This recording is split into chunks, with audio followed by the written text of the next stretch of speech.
നിങ്ങളുടെ ഇഷ്ട പരമ്പരകൾ എക്സ്ക്ലൂസീവായി സൺ നെക്സ്റ്റ് ആപ്പിലൂടെ തികച്ചും ഫ്രീ ആയി. ഇപ്പോഴേ ആപ്പ് ഡൗൺലോഡ് ചെയ്യൂ. അലാം, അത് അച്ഛനും മകൾക്കിടയിൽ എന്ത് ശുദ്ധാശുദ്ധി. ഏതായാലും ഈ സമയത്ത് പൂർണ്ണിമ ഇവിടെ വന്നത് എത്ര നന്നായി. ഒരമ്മ ചെയ്യേണ്ട ഉത്തരവാദിത്തങ്ങളാ താൻ ചെയ്തത്.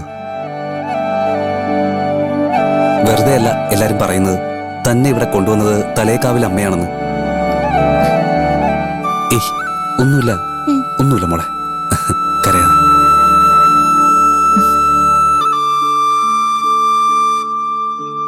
താൻ ഈ വിശ്വാസവഞ്ചന കാണിക്കുമെന്ന് ഞാൻ സ്വപ്നത്തെ പോലും വിചാരിച്ചില്ല. അവർ ഒരുമിച്ചുള്ള കാര്യം പുറത്താരും അറിയരുതെന്ന് നമ്മൾ തമ്മിൽ ധാരണ ഉണ്ടാക്കിയതല്ലേ. എന്നിട്ട് താൻ എന്തിനാണോ ആ ഉമാദത്തിനെ കാണിച്ചത്? ഞാൻ കാണിച്ചത് ഉമാദത്തിനെ അല്ല, പിന്നെ IG ചന്ദ്രശേഖര സാറിനെ. അപ്പൊ അവിടെ ഉമാദത്തിനുണ്ടായിരുന്നു, അയാളും കണ്ടു. സ്വാഭാവികം. താൻ എന്തുവാടോ, ആളെ പൊട്ടനാക്കുവാണോ? ഒരിക്കലും അല്ല. ഏത് എപ്പോ എവിടെ കാണിക്കണമെന്ന് എനിക്ക് നല്ല ബോധ്യമുണ്ട്. കൃത്യമായ സമയത്ത് കൃത്യമായ സ്ഥലത്ത് തന്നെയാണ് ഞാനത് പുറത്തുവിട്ടത്. എന്നേ എനിക്കൂടെ തോന്നണ്ടേ? ആവശ്യമുണ്ടെന്ന് തോന്നുന്നില്ല. എന്താ നമ്മൾ തമ്മിലുള്ള ധാരണ? ആ ചെറുക്കനെ കൊന്ന് പെണ്ണിനെ വീണ്ടെടുത്ത് തരാന്നല്ലേ? ആ വാക്ക് ഞാൻ പാലിച്ചാ പോരെ? ഞാൻ എന്ത് ചെയ്യുന്നു, എങ്ങോട്ട് പോകുന്നു എന്നൊന്നും ഡോക്ടർ അറിയണ്ട. അറിയാതെ പിന്നെ പറഞ്ഞ കാശുണ്ടാക്കി വെക്ക്. സംഗതി ക്ലീനായി കഴിയുമ്പോ അത് എന്റെ കയ്യിലോട്ട് വെക്കണം. ഈ കഥയിൽ ഇനി ഡോക്ടറുടെ പ്രാധാന്യം അത് മാത്രമാണ്. എന്നാലും ഇതൊന്നും ഉമാദത്തിനെ അറിയിക്കേണ്ടിയിരുന്നില്ല. അറിഞ്ഞാൽ എന്താ കുഴപ്പം? അയാൾക്ക് ഒരു ചുക്കും ചെയ്യാൻ പറ്റത്തില്ല. മർമ്മ അറിഞ്ഞു തന്നെയാ ഞാൻ കളിക്കുന്നത്. കുരങ്ങന്റെ കയ്യില് പുതിയ തേങ്ങ കൊണ്ട് കിടക്കുന്ന പോലെ ഞാൻ ഈ CCTV ഫുട്ടേജ് കൊണ്ട് കിടക്കുന്നതിൽ അർത്ഥമില്ലാന്ന് തോന്നിയ നിമിഷം ഞാനത് മറിച്ചടിച്ചു. ഞാൻ ഉദ്ദേശിച്ചതിനേക്കാൾ ആ അടിയേറ്റു. എന്നാ പിന്നെ അത് എന്താണെന്ന് എന്നോടുകൂടി ഒന്ന് പറ. സമയമായിട്ടില്ല. പണ്ട് വാസ്തവദത്തയോട് ബുദ്ധഭിക്ഷു പറഞ്ഞതുപോലെ ശരവണൻ ഡോക്ടർ സ്വാമിനാഥനോട് പറയുന്നു, സമയമായില്ല. ശരവണൻ ആരാണെന്ന് കാണാൻ പോകുന്നതേ ഉള്ളൂ. ഡോക്ടർ മാത്രമല്ല, ഈ ലോകം മുഴുവൻ. ഓട്ടെ.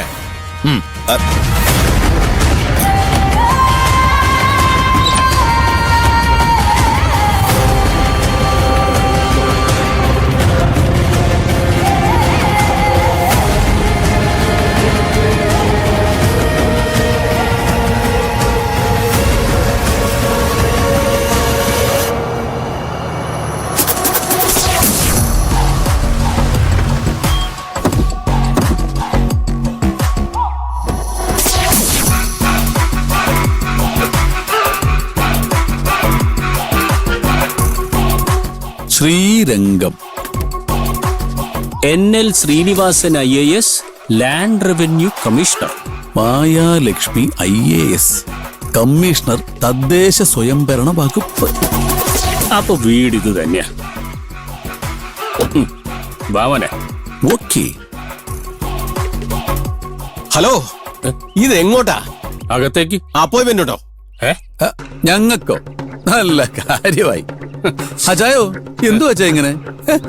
തലസ്ഥാനത്തൊന്നും നമ്മൾ അത്ര ഫേമസ് അല്ല എന്ന് തോന്നുന്നു. Luis Fernandez. ഈ ലൂയിസ് അങ്കിൾ എന്ന് കേട്ടാ ഹൈറേഞ്ചിലെ മരം കോച്ചുന്ന മഞ്ഞ് വരെ വീണ്ടും കോച്ചു. ആയിക്കോട്ടെ, പെർമിഷൻ ഇല്ലാതെ ആർക്കും അകത്തേക്ക് പ്രവേശനമില്ല. ചേടാ ബാധ്യതേ, അതല്ലയോ പറഞ്ഞത്? ഞങ്ങൾക്ക് പെർമിഷൻ ആവശ്യമില്ലാന്ന്. ഞങ്ങളിതേ കളക്ടർമാരുടെ സ്വന്തം ആളുകളാ. പറഞ്ഞു വരുമ്പം ബന്ധുക്കളോ? നമ്പടി, മഹാദേവൻ നമ്പടി. എന്തോന്ന്? എന്റെ പൊന്നെ, ഞങ്ങള് പേര് പറഞ്ഞതാ.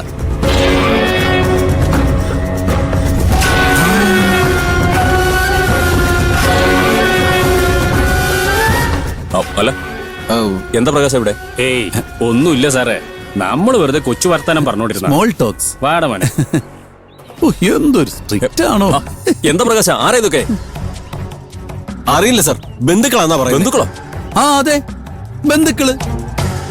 ഒരമ്മയുടെ വയറ്റിൽ തന്നെ ജനിക്കണമെന്നില്ലല്ലോ സഹോദരങ്ങളാവാൻ, ഇല്ലയോ ചേ? അതെ. ഞാൻ നമ്പടി, ഇത് ലൂയിസ് അങ്കിള്. ഞങ്ങളങ്ങ് ഹൈറേഞ്ചിൽ നിന്ന് വരുവാ. പാടമോനെ, വെറുതെ സംസാരം.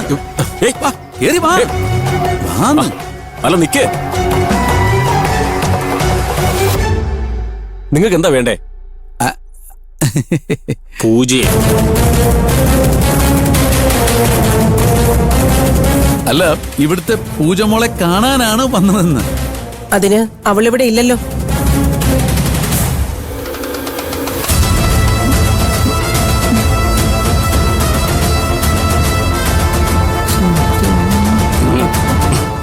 അല്ല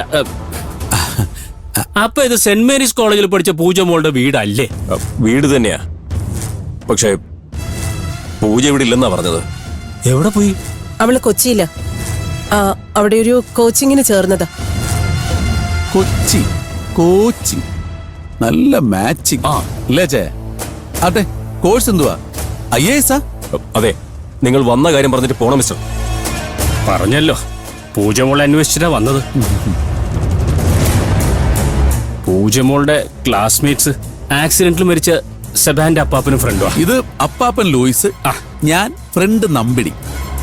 ഇവിടത്തെ വെട്ടുകാട് പള്ളിയിലെ 8 നോമ്പിന് വന്നപ്പോ വെറുതെ നിങ്ങളൊന്ന് കണ്ടേച്ചു പോവാന്ന് വെച്ചു. കാര്യമില്ലാതെ ഇപ്പോ സെബാൻ പോയ ശേഷം ഇതൊക്കെയാണല്ലോ ഒരു ആശ്വാസം. ഞങ്ങള് ആദ്യം എന്ന് പറഞ്ഞ ചെക്കന്റെ വീട്ടിലൊന്ന് പോയായിരുന്നേ. അവനും അവിടെ ഇല്ല, പഠിക്കാൻ പോയേക്കാന്ന്.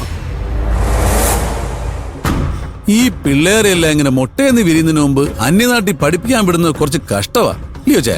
ആ ശരി. അവര് കളിച്ചും ചിരിച്ചും ഒക്കെ വളരേണ്ട പ്രായമല്ലയോ? എന്നാലും ഇവിടെ വരെ വന്നിട്ട് പൂജമോളെ ഒന്നും കാണാൻ പറ്റിയില്ലല്ലോ. ഞങ്ങളുടെ സെബാന് അവളെ വലിയ ഇഷ്ടമായിരുന്നു. ബെസ്റ്റ് ഫ്രണ്ടാണെന്ന് എപ്പോഴും പറയും. ആ ബെസ്റ്റി ബെസ്റ്റി. പിന്നെ ഞങ്ങള് വെട്ടുകാട് പള്ളി വന്നപ്പം വെറുതെ ഇങ്ങ് വന്നാണെന്ന് ചുമ്മാ പറഞ്ഞ കേട്ടോ. വേറൊന്നുമല്ല, ഞങ്ങളുടെ സെബാൻ മോന്റെ കുറച്ച് ബുക്സ് ഇവിടുത്തെ മോളുടെ കയ്യിലുണ്ട്. അതെ. അല്ല, പൂജമോടെ കൈ മാത്രമല്ല, വേറെ പലരുടെയും കയ്യിലുണ്ട്. അത് അന്വേഷിച്ചുള്ളൊരു യാത്രയില്ല ഞങ്ങള്. ആ യാത്രയുടെ ഭാഗമായിട്ടാ ഞങ്ങള് ഇവിടെയും മറ്റേ ആയത്തിന്റെ വീട്ടിലൊക്കെ എത്തിയത്. ഇനി അതൊക്കെയാണല്ലോ അവനെ കുറിച്ച് ഓർക്കാൻ ഞങ്ങൾക്ക് ആകെയുള്ളത്.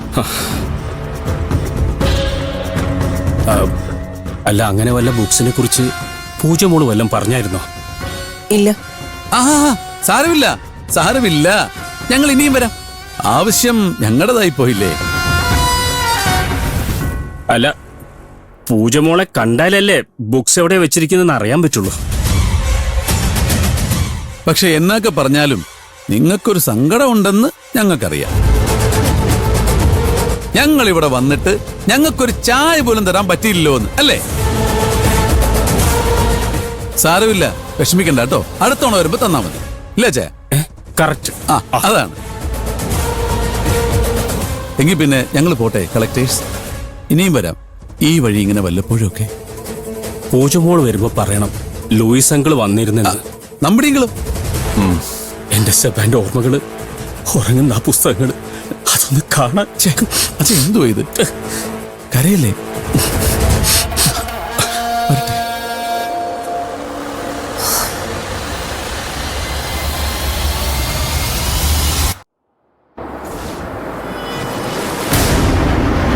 നീ ഇങ്ങനെ കരയല്ലേ?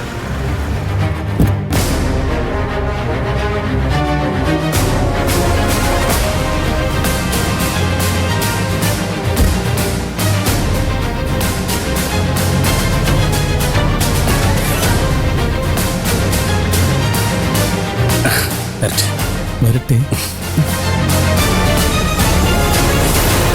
അല്ല, നിങ്ങളെന്താ ഇവിടെ?